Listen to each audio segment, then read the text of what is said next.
Hello friends, स्वागत है आपका हमारे चैनल अल्फाज विद अफशा में। आज हम आपको सुनाने जा रहे हैं सुनील गोयल जी की कहानी, जिसका नाम है सातवां फेरा। चलिए आइए कहानी शुरू करते हैं। अक्सर लोगों को कहते सुना है, जन्नत और जहन्नुम इसी दुनिया में है। अगर अच्छा करोगे तो उसका फल इसी दुनिया में मिलना है, और अगर कुछ गलत करोगे तो उसकी सज़ा भी यही मिलना है। आज जो कहानी आपके सामने रखने जा रही हूँ, इसी सोच पर आधारित है। आज सुबह से ही विकास के घर में खासी चहल पहल थी। चारों तरफ रंग बिरंगी फूलों की सजावट, रिश्तेदारों का जमावड़ा, इधर उधर भागते दौड़ते बच्चे और मंगल गीत गाती महिलाएं। विकास के पापा राजेश जी तो जैसे बादलों की सवारी ही कर रहे थे।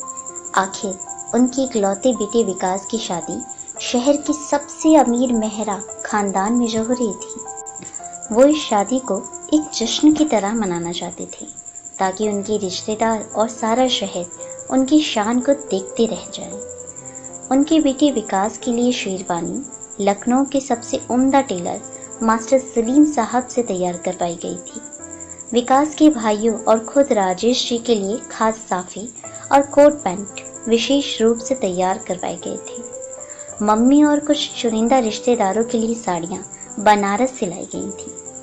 कुल मिलाकर अपने जीवन भर की कमाई उन्होंने इस उम्मीद में खुशी खुशी खर्च कर दी कि जब बहू आएगी तो इससे कहीं ज़्यादा लेकर आएगी। राजेश जी दिन भर भाग दौड़ में लगे रहते। कभी मेहमानों के लिए किसी चीज़ का इंतज़ाम करते, तो कभी घर की सजावट देखते। अगर उनके मुताबिक कुछ ना होता तो उस काम को सामने खड़े रहकर करवाते। शादी की हर छोटी से छोटी रस्म को बड़े ही ध्यान से पूरा करवाते। उस दिन भी उन्होंने पूरा दिन भाग दौड़ कर मंडप और उससे जुड़ी रस्मों को पूरा करवाया। जब शाम को थककर अपने कमरे में आराम कुर्सी पर बैठे तो पल भर में ही उनकी आंख लग गई। आंख लगे कुछ ही देर हुई थी कि अचानक से किसी तेज आवाज़ से उनकी नींद खुल गई। उन्हें ऐसा लगा मानो जैसे कहीं छोटा मोटा विस्फोट हुआ। उठकर देखते हैं तो उनकी आंखों के सामने सिर्फ घना अंधेरा था। कमरे के कोने में बनी एक छोटी सी खिड़की से कमरे में आती रोशनी की एक छोटी सी किरण अपने वजूद के लिए जैसे अंधेरे से लड़ रही थी। राजेश जी ने खिड़की के पास जाकर बाहर देखा तो पूरा मोहल्ला रोशनी से नहाया हुआ था। रास्ते पर स्ट्रीट लाइट राहगीरों की राह रोशन कर रही थी। गणेश मंदिर में दिया टिमटिमाकर गणेश जी को नमन कर रहा था। सिर्फ उनका घर ही घने अंधकार में डूबा हुआ था। उन्होंने घर के सदस्यों को आवाज लगाई, विकास, रुद्र, अरे कोई है तो देखो जरा, लाइट को क्या हुआ। मगर जब कहीं से भी किसी ने जवाब नहीं दिया तो उन्हें लगा कि शायद सभी शादी के कामों में लगी होंगी, इसलिए उनकी आवाज़ किसी को सुनाई नहीं दी। इसी सोच में आगे बढ़ते हुए मन ही मन कुछ बड़बड़ाते हुए आगे बढ़ते गए। इस घर में अगर मैं ना हूँ तो कोई काम ही ना हो, बस सब मस्ती में लगे हुए हैं। पर जैसे ही वो अपने कमरे से बाहर निकलने के लिए कदम बढ़ाते हैं तो एक अजीब सा सन्नाटा उन्हें अपनी आगोश में भर लेता है। अक्सर शादी वाले घरों में चारों तरफ चहलकदमी मची रहती है। बच्चे तरह तरह के खेल खेलते रहते हैं। महिलाएं रस्मों की तैयारियों में लगी रहती हैं, इधर उधर दौड़ लगाती रहती हैं, पर वैसा तो कुछ भी नहीं था। उस घर में ऐसा लग रहा था राजेश जी के सिवाय और कोई हो ही ना। इस बात ने उन्हें सोचने पर मजबूर कर दिया।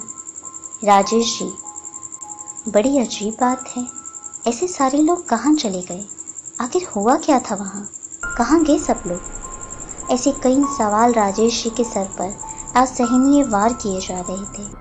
इन्हीं सब विचारों में डूबी राजेश जी धीरे धीरे कदमों से उस कमरे की तरफ अपने कदमों का रुख करते हैं जहां मीटर लगा हुआ था। उनके कमरे से मीटर वाले कमरे का रास्ता सिर्फ 10 कदमों का था, मगर आज वो 10 कदम मानो 10 मील बन गए थे राजेश जी के लिए। कई बार उन्हें ठोकरें लगी, उन्हीं ठोकरों से कई बार सामान भी गिरा। एक दो बार तो वो गिरते गिरते बचे। फिर भी जैसे तैसे वो कमरे तक पहुंच गए। जैसे ही राजेश जी ने अंदर कदम रखा, उन्हें मीटर रूम में एक अजीब सी घुटन महसूस हुई, जैसे कोई उन्हें सांस लेने से रोक रहा हो। कमरे में काफी धूल जमी हुई थी, जिसके कारण एक दो बार राजेश जी को छींक भी आई। सालों से लगे मकड़ी के जालों में कई बार राजेश जी फंसे भी, फिर भी वो मीटर बोर्ड तक पहुंच ही गए। मीटर रूम के एक कोने में राजेश जी हमेशा एक टॉर्च रखा करते थे, इसी तरह की इमरजेंसी के लिए। कमरे के उस भाग में जैसे कि राजेश जी ने अपना हाथ टॉर्च लेने के लिए बढ़ाया, तो किसी एक आग से भी कहीं ज्यादा गर्म हाथ उन्हें छू गया। इस अनजाने स्पर्श से राजेश जी थोड़ा घबरा गए और ना जाने किस किस तरह के विचार उनके दिमाग में निकल गए। ये अनजाना स्पर्श किसका था? थोड़ा सोचते हुए, जरूर कोई चूहा होगा या छिपकली होगी, पर स्पर्श तो किसी व्यक्ति के हाथ जैसा था। कहीं कोई चोर तो छुपकर नहीं बैठा यहाँ? नहीं, चोर नहीं, स्पर्श गर्म था, पर कैसे? मैं कुछ ज्यादा ही सोच रहा हूँ। पर कुछ सोचते हुए और खुद को संभालते हुए उन्होंने टॉर्च उठाई और खोजबीन शुरू की। थोड़ी खोजबीन और मीटर चेक करने पर पता चला कि मीटर का एक तार, जो पहले से ही ढीला था, निकल गया है। राजेश जी बड़ी सावधानी से उस तार को मीटर से वापस जोड़ ही रहे थे कि अचानक से किसी का हाथ उनके कंधे पर पड़ा। उन्होंने थोड़ा सोचा, शायद घर का कोई सदस्य या मेहमान होगा, पर जैसे ही वो पलटे तो सामने किसी को ना पाकर थोड़ा और घबरा गए। फिर जैसे तैसे तार को जोड़कर अपने कमरे की तरफ भागे। अपने कमरे तक आते आते उन्हें कई बार अपने पीछे किसी कदमों की आवाज और एक अजीब सी चीख सुनाई दी। कमरे के अंदर आते ही झट से राजेश जी ने कमरे का दरवाजा बंद कर लिया और एक कोने में जाकर चुपचाप बैठ गए। उस कोने में भी उन्हें कदमों की आवाज साफ साफ सुनाई दे रही थी, जो उनके कदमों की तरफ लगातार बढ़ रही थी, जो अंत में दरवाजे पर जाकर रुक गई। फिर थोड़ी देर की खामोशी के बाद दरवाजे पर खटखटाने की आवाज हुई, जो 3 बार आकर रुक गई। फिर वो आवाज थोड़ी थोड़ी अंतराल के बाद आती रही और हर बार 3 बार आकर रुक जाती। इस खटखटाहट से राजेश जी इतना डर गए थे कि उनकी हिम्मत ही नहीं हुई दरवाजे तक जाकर देखने की कि दरवाजे की उस तरफ कौन है। काफी देर तक राजेश जी उसी कोने में चुपचाप बैठे रहे और फिर थोड़ी हिम्मत करके हल्के कदमों से दरवाजे की तरफ बढ़े, मगर इस बार दरवाजे पर इतनी जोर की आवाज हुई जैसे कोई दरवाजा तोड़ ही रहा हो। राजेश जी वो आवाज सुनकर इतना घबरा गए कि वापस उसी कोने की तरफ भागे जहां वो पहले बैठे हुए थे, मगर इस बार वहां तक पहुंचने से पहले ही कमरे में रखी आराम कुर्सी से टकराकर गिर पड़े और बेहोश हो गए। जब कुछ घंटों बाद उन्हें होश आया तो विकास और उनकी धर्मपत्नी और कई रिश्तेदार उन्हें घेरे खड़े हुए थे। विकास ने वो कैसे बेहोश हुए जानने की कोशिश की। कई सवाल थे जिनके जवाब वो जानना चाहते थे। पापा, आप कैसे बेहोश हुए? आखिर क्या हुआ था? ये कमरे की हालत ऐसे कैसे हुई? राजेश जी ने सारे सवाल बड़ी ही ध्यान से सुने।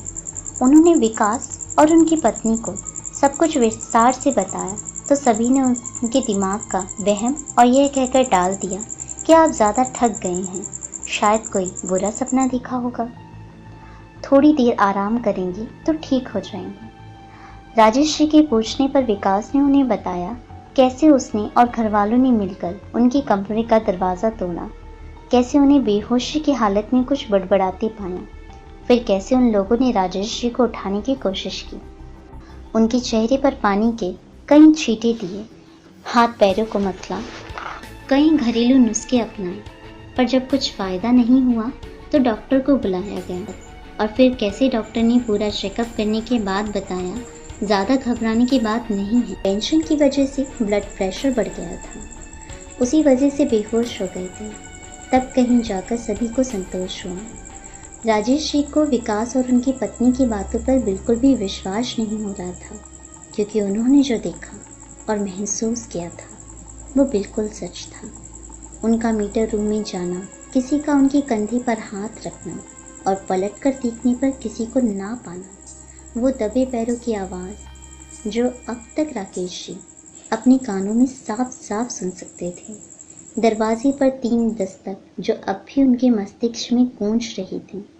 ये सब सोचकर राजेश जी के चेहरे पर कुछ चिंता और घबराहट की लकीरें उभर आई थीं, जिसे विकास और उनकी पत्नी ने बड़ी आसानी से भाप लिया था। विकास ने उनकी इस घबराहट का कारण पूछना चाहा, तो राजेश जी शादी की टेंशन का बहाना करके टाल गए और कुछ देर आराम करने का बोलकर सभी को बाहर जाने के लिए बोल दी।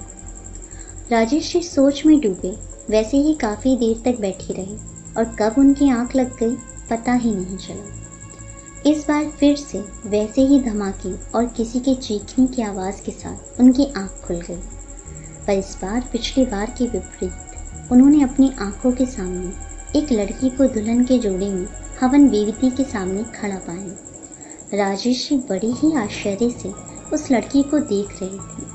हवन वेदी से उठता धुआं उस लड़की के चेहरे के आसपास कुछ अजीब तरह से फैला हुआ था, जिसकी वजह से उसे पहचानना थोड़ा मुश्किल था। हवन वेदी से उठती लपटें धीरे धीरे उस लड़की की तरफ बढ़ रही थीं और उसके साथ ही चीखों की आवाज़ भी, जो राजेश जी के कानों में एक अजीब सा कंपन पैदा कर रही थी। उनके देखते ही देखते आपकी लपटों ने उस लड़की को पूरी तरह से अपने अंदर समा लिया और पल भर में ही वो लड़की किसी सूखी लकड़ी के टुकड़े की तरह जलकर खाक हो गई। बस बचा तो सिर्फ राख और कुछ शेष हड्डियों का ढेर। यह दृश्य देखकर राजेश जी के दिल की धड़कनें जिस रफ्तार से दौड़ रही थी, उसका शोर कोई भी मीलों दूर से सुन सकता था।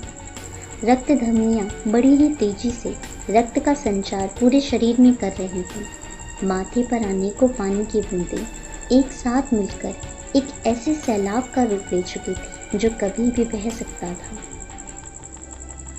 आंखें डर से खुली की खुली रह गई थीं और सामने घटे उस दृश्य की एक तस्वीर बनाकर दिमाग को ये विश्वास दिलाने की कोशिश में लगी थी, जो कुछ भी अभी हुआ वो सिर्फ एक भ्रम है, कोई हकीकत नहीं।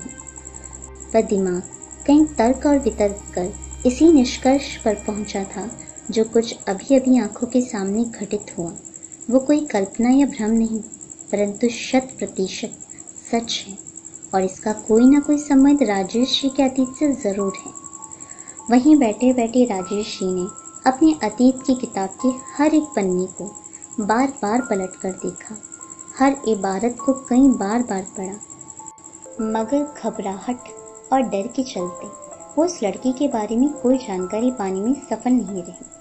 उस लड़की की सोच में डूबे राजेश जी वहीं हवन वेदी के पास तब तक बैठे रहे जब तक उनकी पत्नी की कर्कश आवाज ने उनकी सोच में विघ्न न डाल दिया, उस दृश्य को हवन महल की तरह गायब नहीं कर दिया। अरे सुनते हो, जरा इधर तो आइए, कुछ बहुत जरूरी काम है।